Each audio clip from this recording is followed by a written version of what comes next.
Mesdames et messieurs, bonjour. Ici Félix Houphouët-Boigny, le père de l'indépendance et le premier président de la République de Côte d'Ivoire, nous était compté par l'un de ses fidèles compagnons. Eh bien, c'est à cet exercice que sera soumise l'une des dernières mémoires institutionnelles de cette tranche de l'histoire de la Côte d'Ivoire. C'est un homme politique, militant du PDCI-RDA qui aura en novembre prochain 92 ans.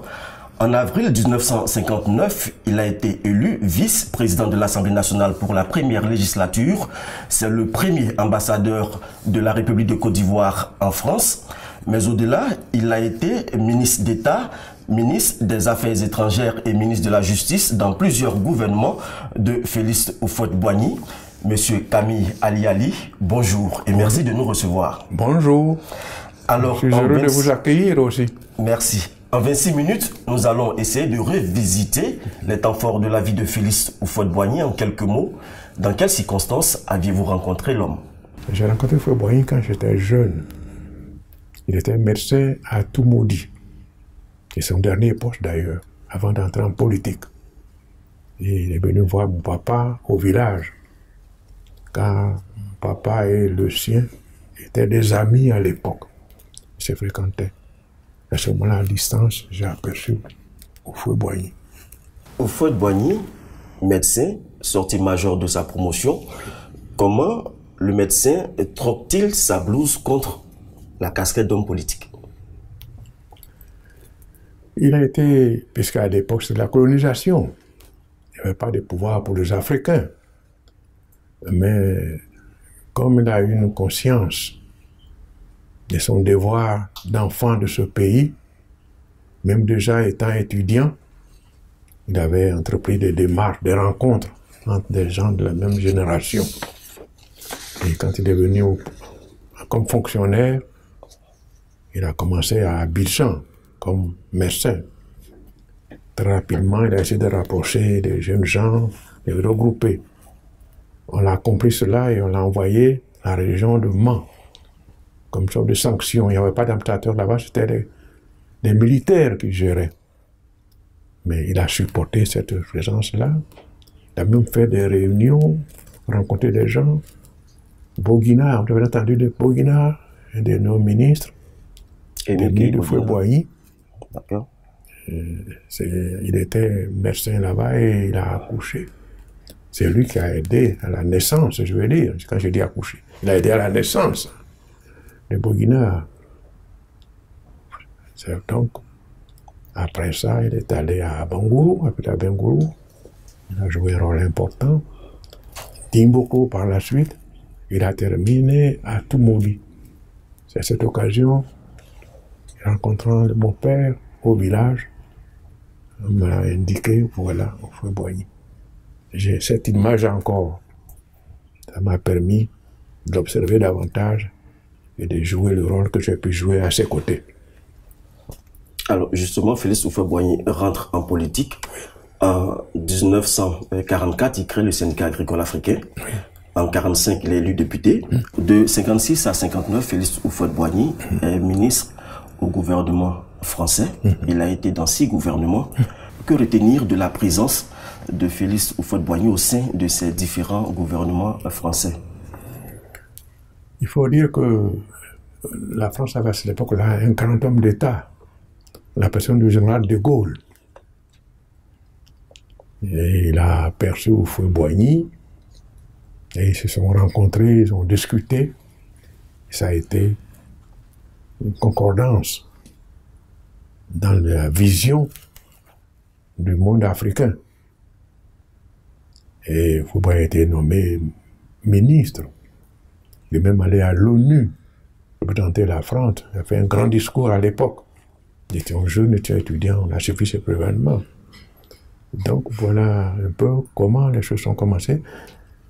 Étant considéré dans son propre pays comme un grand homme qu'il faut écouter, qu'il faut suivre. Il a démontré aussi en France, où il a rencontré De Gaulle et d'autres personnalités politiques. Il a été écouté, il a été appelé à jouer des rôles importants. Tout ce que je peux dire dans l'immédiat. Parce qu'il faut savoir, c'est que les autres Africains dans ce gouvernement français étaient juste des secrétaires d'État, mais Félix Houphouët-Boigny, lui, était ministre plein, comme on le dit. Oui. Cela présageait déjà d'une carrière politique assez brillante. Absolument. D'accord. Alors, ce combat politique de Félix Houphouët-Boigny en 1960 mène à l'indépendance de la Côte d'Ivoire.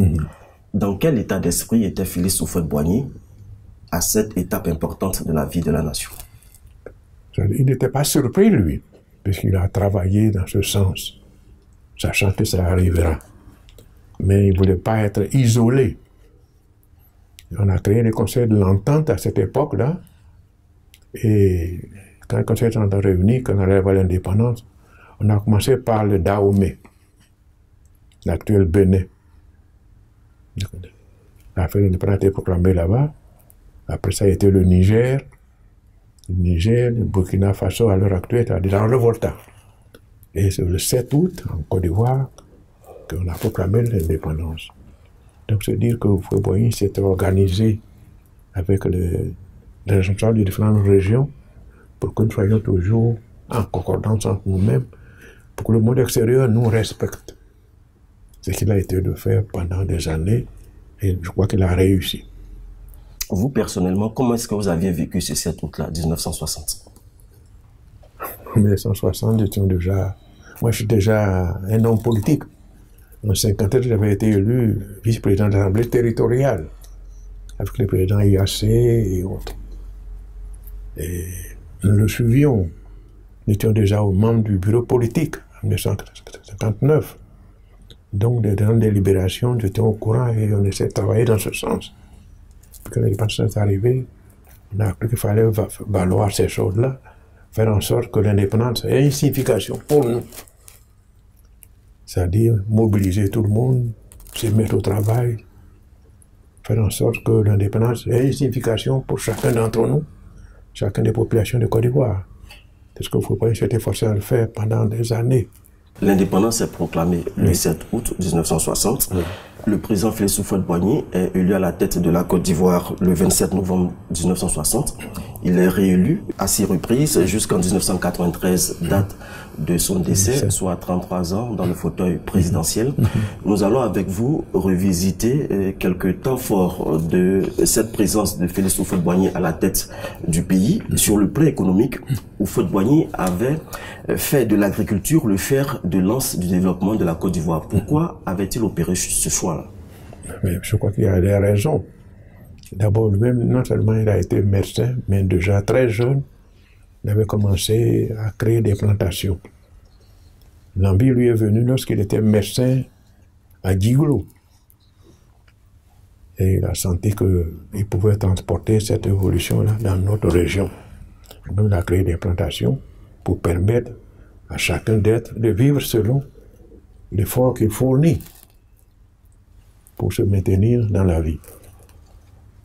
Donc, il a fait une campagne, il a créé un syndicat des planteurs qui était avant même le parti politique. Et ce qui a permis à Houphouët-Boigny et à tous ceux qui l'ont suivi d'avoir des plantations qui ont permis à la Côte d'Ivoire de jouer le premier rôle en Afrique pour une production de cacao, de café ou autre chose. Voilà ce que je peux vous dire dans ce plan. Il a mûrement réfléchi, il a senti que sans l'agriculture, sans la structure de la terre, on ne peut rien faire. Il faut d'abord posséder, produire ce qu'on peut consommer et produire ce qu'on peut exporter pour avoir de l'argent. Les deux choses vont de pair. Vivre, et vivre bien, avec les moyens, avec ce qu'on tire de la terre.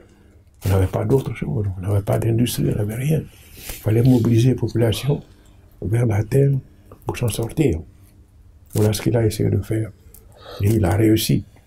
On est encore gros producteur de cacao et de café. Et c'est l'image que Houphouët-Boigny laisse à la Côte d'Ivoire. Alors, vers la fin des années 70, les prix du cacao chutent sur les cours mondiaux, causant des impacts considérables à l'économie ivoirienne. Comment Félix Houphouët-Boigny ressent cette situation? Il faut faire face.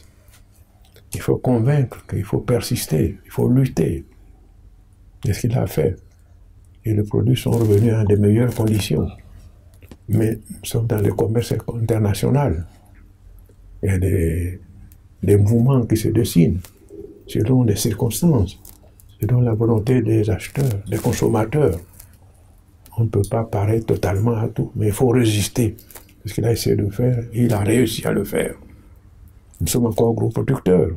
Je pense à l'acteur, il y a quelques difficultés pour les planteurs. Les prix ont baissé. Mais il ne faut pas se décourager. Il faut continuer à exercer cette profession-là. Là, je peux vous dire, il faut nous donner l'exemple de la résistance, la volonté de continuer à produire. C'est ce qu'il a fait et je crois que beaucoup de gens l'ont imité et nous sommes fiers du rôle joué par Houphouët-Boigny dans ce domaine aussi. Alors, pour le développement de la Côte d'Ivoire, Houphouët-Boigny avait également choisi d'investir dans l'éducation. Est-ce que vous vous rappelez des actions majeures qu'il a eu à poser dans ce secteur-là? Bien sûr. Nous sommes les produits de cela. Moi, j'étais déjà au lycée à Dakar depuis les années 41-42, mais en 46, alors qu'il est venu au pouvoir en 45, il a décidé d'envoyer des jeunes en France. C'est ce qu'on appelle les étudiants en France pour faire des études. Il n'y avait pas de lycée, de collège en Côte d'Ivoire. Dans l'Afrique occidentale, il n'y avait que le Sénégal qui avait 2 lycées, à Saint-Louis et à Dakar. Moi-même qui étais au lycée, j'étais à Dakar. Mais en 46, il a décidé d'envoyer, avec l'accord du gouvernement, envoyer des jeunes en France pour faire des études. Et on compte les Jean Bani, Koné Amadou, beaucoup d'autres. Et nous sommes revenus pour être au service de la Côte d'Ivoire, selon nos possibilités, nos moyens. Et là, c'est continu. On peut également citer également la création de grandes écoles comme l'INPHB. Oui, même les lycées et tout ça, l'université, on a créé des grandes écoles. Yamoussoukro, à l'époque, beaucoup de pays venaient à Yamoussoukro faire leurs études, les techniques, etc. Alors, Félix Houphouët-Boigny également avait décidé de faire des infrastructures, l'une de ses priorités. On l'appelait à juste titre le bâtisseur. Pourquoi s'était-il inscrit dans cette vision? Parce qu'il connaissait son pays. Il souhaitait l'évolution de son pays. Et on ne peut pas rester les bras croisés sans rien faire et souhaiter que le pays. Ce n'est pas la politique de Houphouët-Boigny. La politique a été appelée par son peuple pour l'aider à évoluer. Il a compris cela. Ce sont les conditions d'une évolution d'un pays qui devient indépendant.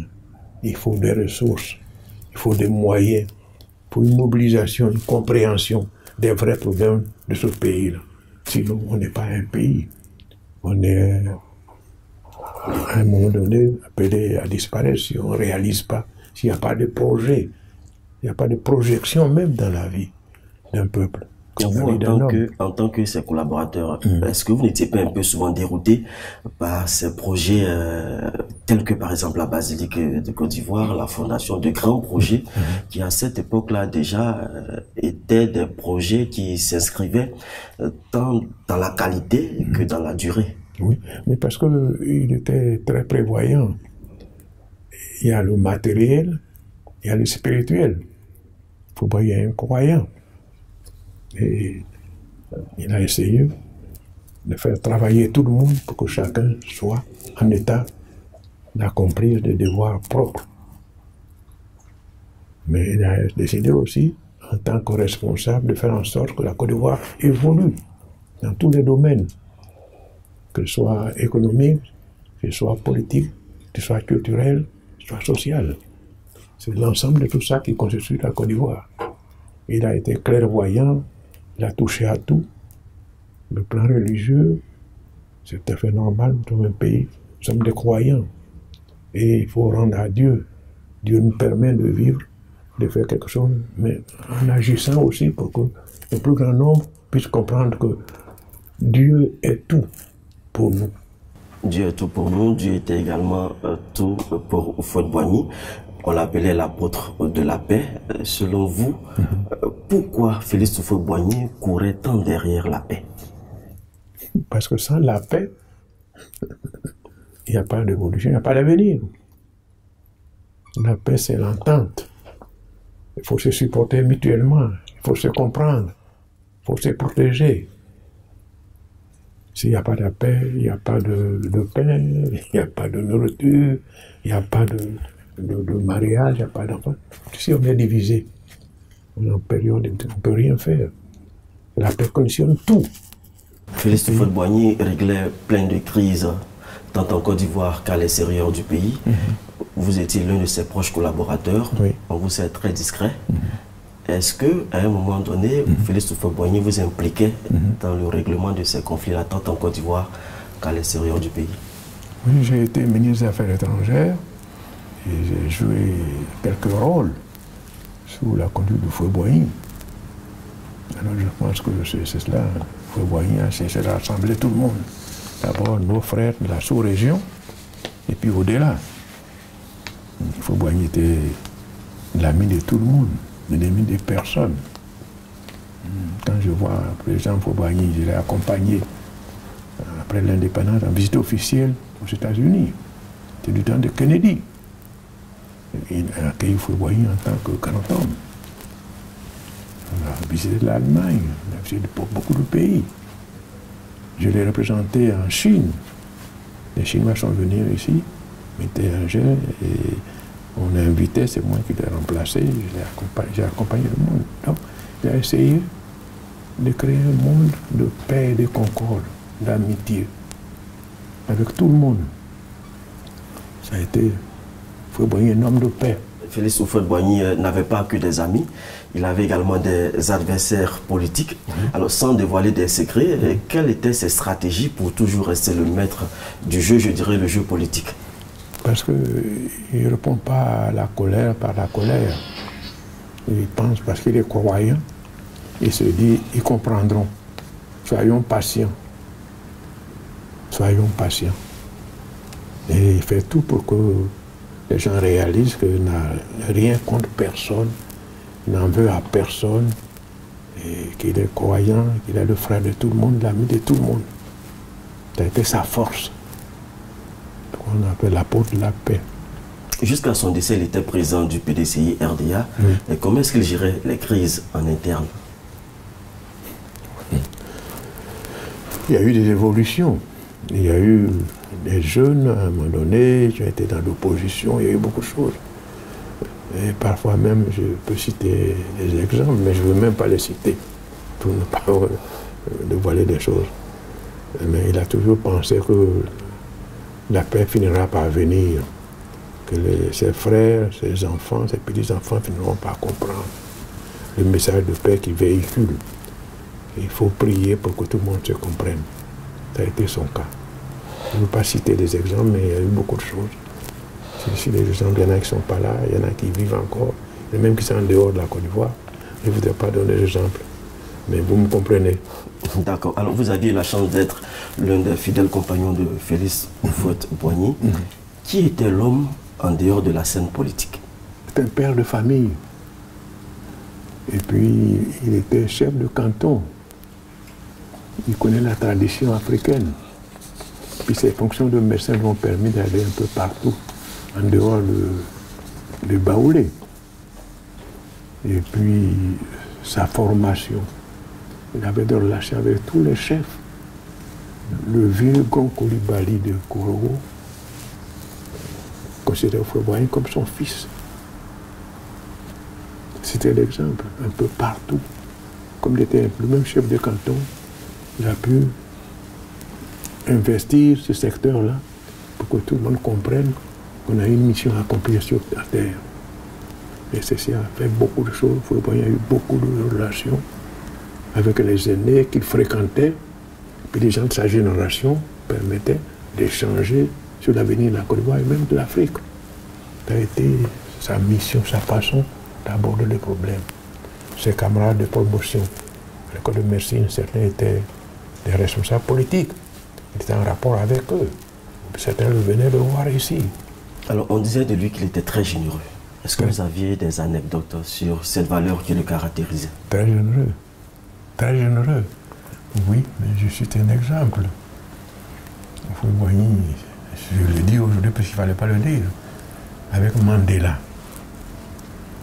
Celui qui aidait Mandela quand Mandela est malade, c'est Houphouët-Boigny qui payait les frais d'hospitalisation et autre chose. Un exemple. C'est loin de chez nous. Qui pensait que Houphouët-Boigny aurait pu, l'Afrique du Sud, à l'époque où Mandela était chose. C'est la même chose partout, autour de nous, même si certains pays, certains responsables étaient contre, mais il avait des relations avec la tradition de ces pays-là, les chefs et tout ça, et eux, ils le comprenaient parfaitement. Mais tous ceux qui à l'époque doutaient un peu, Philippe a dit au fond, il ne nous en veut pas du mal. Il est avec nous, il nous comprend. Il n'a pas eu d'ennemi, parce qu'il n'y a jamais cru. Il a cru à la fraternité, à l'amour. Alors, après les assises du 8e congrès ordinaire du PDCI-RD en octobre 1985, et au cours d'une de ses plus brillantes conférences de presse qui a par ailleurs duré 5 heures de temps, à la question d'un des nombreux journalistes venus à cette conférence-là, sur ses mémoires, Houphouët répondit à ce dernier, Jésus-Christ et Mahomet n'avaient pas écrit un seul mot, mais ils étaient les hommes les plus lus au monde. Absolument. Qu'il n'avait pas lu, Houphouët-Boigny a écrit ses mémoires, ses disciples le feraient à sa place. Vous aviez sorti une œuvre de 232 pages sur Félix Houphouët-Boigny. Que peut-on retenir de cette œuvre-là? J'ai essayé de traduire ce que j'ai vécu auprès de Houphouët-Boigny, ce qu'il a été pour moi et pour beaucoup de jeunes. C'est ma version, moi, n'est-ce pas? Mais il y a eu d'autres, peut-être, et d'autres viendront encore. Alors, mes disciples écriront après moi, c'est ce qu'il a dit. Vous aviez écrit après Houphouët, et ça dit que vous êtes un disciple du Houphouët. Je suis plus qu'un disciple. Et nous sommes fiers d'avoir été à ses côtés, d'avoir appris à aimer aussi, à aider, à prier. Fier d'avoir côtoyé Félix Houphouët-Boigny, la Côte d'Ivoire également a été fière de l'avoir comme premier président de la République de Côte d'Ivoire. Merci Monsieur Camille Ali pour cette interview.